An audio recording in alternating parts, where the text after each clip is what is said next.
Hello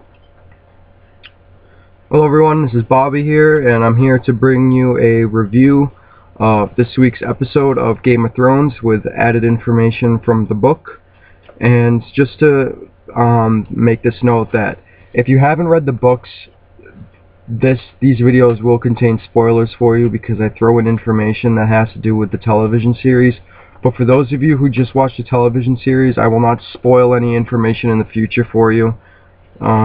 There won't be anything like that, but if you haven't read the books up to a quarter way up to the third book, which is a Storm of Swords, then this may contain spoilers for you. And I apologize, I'm in my car right now, and you can see like fishing gear and golf clubs back there. I apologize, it's kind of early in the morning right now, and I don't want to wake anybody up in my house, so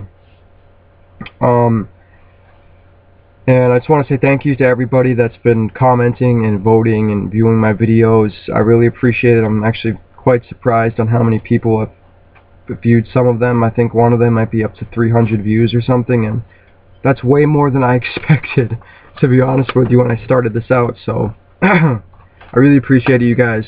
You guys are awesome, and these videos are for you guys. And if you have any opinion, no spoilers in the comments, obviously. I know that you guys are good enough not to do that. You guys are good viewers. And but if you have any opinions or any suggestions for me, please let me know, and I appreciate it very much. Thanks. So let's get on with it. So we're on episode 7 of season 2. This episode is called A Man Without Honor, and I bet all of you guys know who the title is. Pretty much targeted towards. So we're going to start the episode out with Theon. What a coincidence! Man without honor. So this scene right here is pretty much Theon in deep shit right now. Pretty much Asher, Bran, Rickon, and Hodor have escaped, and also with their direwolves, Summer and Shaggy Dog. And Theon is just pissed. He's just furious at the fact that, I hate using this word, a cripple boy escaped and a half-wit. How dare they call Hodor a half-wit? Hodor's the fucking man, and they don't add him enough in the show. And I know that he only says one word, but he's totally cool in the books. Like, he's just the man. Like, anyway, so here you have a scene with Theon pretty much flexing his muscles because this one big guy was pretty much giving him shit for sleeping with the woman, Asher, who helped him escape. And he pretty much turns around and just gives him a huge haymaker to the face and just starts kicking the shit out of him. And one of his men, whose name really, I don't even think is actually really explained. I don't know if he's actually named in the TV show, but his name is Cleftjaw. And in my last episode review, I explained him and what he's about and how he's different in the books and everything, so I won't get into him. And so, and I also explained that Asher never slept with Theon. The situation is that when she, in the last episode, I think, or the episode before, when she asked Theon to be released from the Stark's captivity and to serve him and to be given a spear, in the book he grants that wish. And that's how she has the freedom in the books. That's how she was able to escape, and she had the weapon to use to escape in the book. So, so then you have a next scene with the hunt. They're hunting for Bran and his party, and you have Maester Luwin that's with Theon, and they have a little discussion, which is very similar to the book. Pretty much, it's him saying that he can't be made a fool of in front of his men. Like, how can he hold Winterfell when the heir of the prince, the Stark, and his little brother escaped with a half-wit and a wildling. And pretty much Maester Luwin is just like, please, if you do find them, don't kill them. And Theon's like, I won't kill him, but I may hurt him, because hunting ends with bloodshed. It's pretty similar to the book. Fuck Theon. He's a piece of shit. He has no honor, like the title says. And you'd think that with him being raised with the Starks for 10 years, you think that the Starks' honor and just sense of nobility would rub off on Theon, but none of that has rubbed off on Theon. And Theon is just you could tell he's kind of losing it, you know, like he's just pulling, just grabbing for straws or whatever you want to call it, just he's just reaching out for anything to just to make himself feel like he's in command, and he's trying to impress his father pretty much, but I don't know why he's trying to impress that guy, because he's a fucking dick, and so is his sister. His sister's a weird little bitch. Anyway, so that was a weird little situation right there. I'm sorry for that. I'm gonna be made fun of for that, but so now we go to the scene with Asher, Bran, Rickon, and Hodor, and along with their two direwolves. And they made a point in this scene, in the very beginning of the scene, to show the direwolves moving along the river. And I'm going to point out real quick that I am happy that they did it to CGI, even though it's obvious, because they can't get away with using a regular wolf like they have been using, or whatever type of canine they've been using for the TV show in the beginning for the direwolves, because in the books they're supposed to be huge and massive, so you can't use an average wolf or whatever they were using before, so you have to do it. You have to use CGI. But so I want to explain this in the book, is that this is not happening in the book.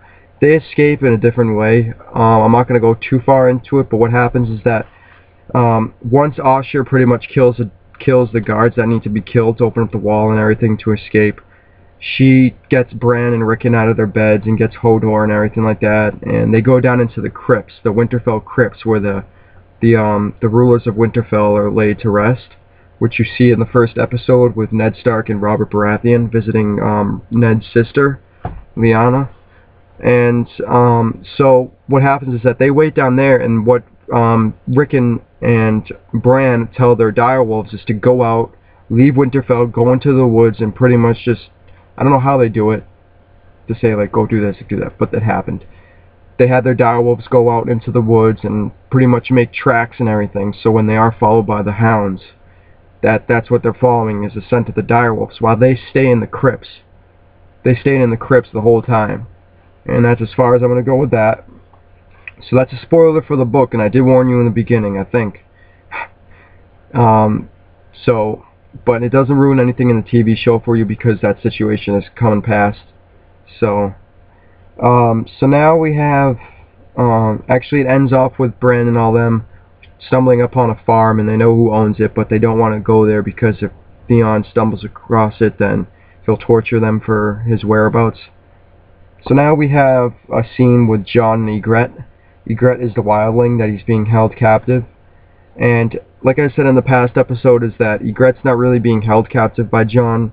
When he pretty much finds her, and when he's with Qhorin Halfhand, when he finds her and finds out she's a woman and he can't kill her, pretty much Qhorin Halfhand goes off and says we'll leave Jon to kill her and everything. He doesn't kill her, and she takes off. He lets her take off. He lets her leave. So all of this is just kind of building up stuff and everything, I think. So I'm not really sure what they're doing with this. Probably, I know how they change it. I'm not pissing on the show either for this. I love the show. I love how they change little things. It makes it interesting for the readers. And so in the book, I have to say that Ygritte is described as not really that great looking. She has crooked teeth. She has her hair is red, but it's like crazy matted, and it's not silky and beautiful like it is in the show. And again, I understand why they did that in the show, why they made her. I didn't notice in the other episodes, or that maybe she was in 2 episodes so far, or maybe 1. I'm sorry, I don't really remember. I didn't really pick up on. I knew that she was pretty good, like good looking, but she's actually pretty beautiful. Like she's pretty hot.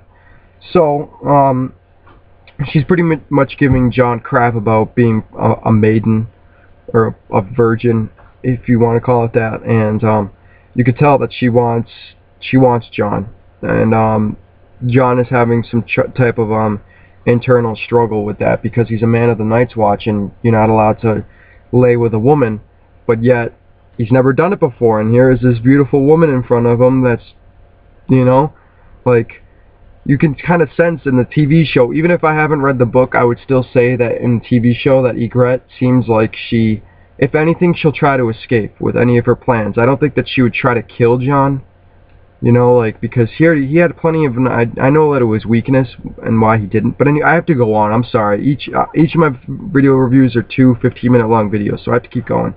Sorry. So now we go to Harrenhal when we have Tywin Lannister pretty much trying to investigate the dart that was in the captain's neck in the last episode, which does not happen in the book. That's alright. And he finds out that it's Wolfsbane, which is rare, and this is no ordinary assassin, and he thinks the assassin's trying to kill him. So he's having... I'm sorry, I always get confused between the Hound and the Mountain. Their last names are Clegane, but I'm not sure. One is named Sandor Clegane, and the other one is named Gregor Clegane. Sorry. And I think that the Mountain is Gregor Clegane, and if I mix that up, I apologize. Feel free to leave that in the comments if I did mess up in a nice way. So he pretty much tells him to go out and investigate. And now you have pretty much a scene with Arya and Tywin yet again, with her being the cupbearer to Tywin. Which, again, I said in the last one, she's not a cupbearer to Tywin. She never even speaks to Tywin. She is serving someone that was appointed to her right when she arrived at Harrenhal. And it's just some guy that has her do like errands and bring things back and forth. So I don't know why they did that. It makes it more dramatic. But you can see like building respect towards them, towards one another. Arya kind of, you can sense that Arya respects Tywin, and Tywin pretty much, like, you can tell that he kind of gets tired of dealing with like matters that, you know, like his men, his soldiers should be able to deal with, and he gets tired with dealing with them all the time. And so he finds kind of like peace or something, amusement when he talks to Arya, and he pretty much doesn't have to talk about, you know, like things that are stressing him out and everything. And pretty much he senses that Arya is pretty smart. She knows the history about the Targaryens and the dragons. And there might be like a little tension. There was a little tension between them when Arya kind of gave him like a little attitude about something about him not knowing many stonemasons or stoneworkers, kind of being like, what do you know about the common folk? And he pretty much said, like, you know, I like you, girl, but make sure that you don't forget like what position you're in, you know.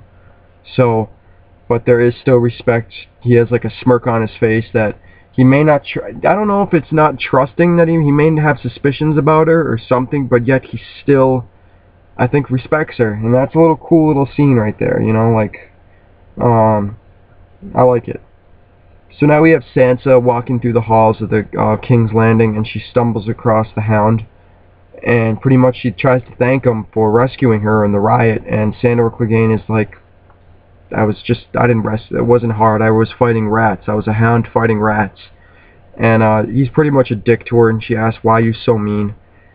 And he says that he likes killing, he's pretty much just a killer, and, you know, and she pretty much just says, like, you don't have to be like this all the time, and she's like, he says pretty much like, well, who's gonna stand between you and Joffrey when he tries to, like, kill you or something? That's what he kind of said and everything. And she was kind of shocked by that. That was a little cool little scene too. That pretty much does happen in the book. Maybe not like that, those circumstances, but those things do happen between Sansa and the Hound.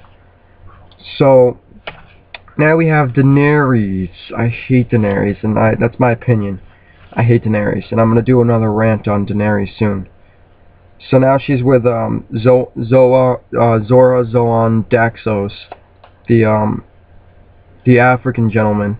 I actually saw him in some British movies. He's a good actor. I forgot what they were called.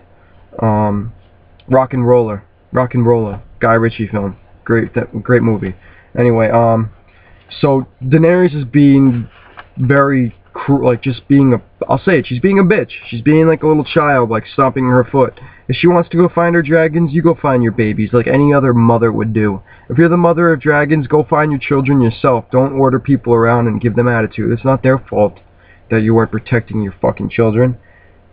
And so in the books, I'm gonna be honest, her dragons, as far as in the book, her dragons never are taken from her or never disappear. So I don't know what that's about.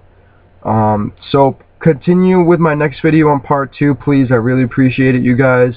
Go to part 2 and vote and comment and like or dislike this video, please. Thank you guys. You guys are awesome.